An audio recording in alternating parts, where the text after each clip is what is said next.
Hi, my name is Patricia Dacudao. I'm with Ateneo de Manila University and author of Empire's Informal Ties. This article grew from research conducted during postgraduate studies on American colonial Davao history. Most of the primary source materials in this article were gathered from the Field Museum, the National Anthropological Archives in the Smithsonian, and the Bentley Historical Library. The first two archives hold selected photographs and correspondences of Sarah and Elizabeth Metcalf, Watson Benedict, Fay Cooper-Cole, and Mabel Cook Cole.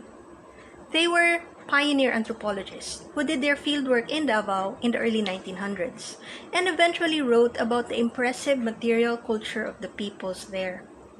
Their works stand in contrast against contemporaneous ethnological reports championed by Dean Worcester, the official expert on the Philippines at that time. These colonial reports submitted to the U.S. Congress described the inhabitants of the Philippines as racially backwards and lacking in civilization.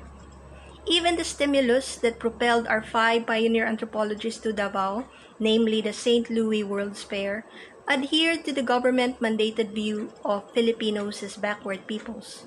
The 1904 fair introduced Filipinos to the general American public as their exotic subjects brought from the far reaches of the U.S. Empire.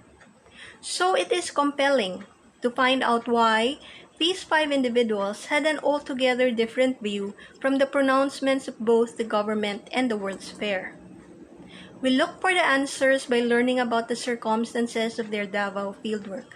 We also keep in mind that their investigative undertaking did not exist in a vacuum, not when anthropology and empire were closely intertwined. The birth of museums and frantic collection gathering were taking place, and party politics between Republicans and Democrats over Philippine colonial policies occurred.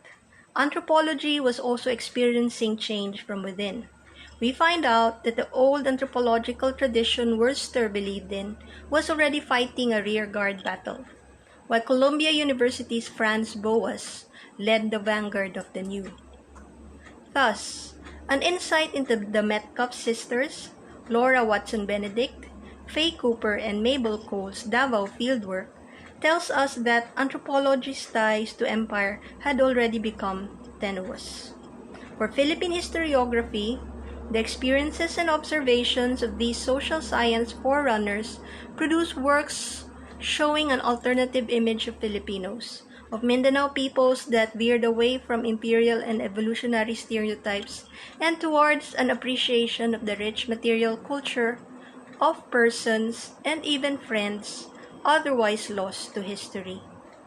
So please read on. Thank you and daghang salamat.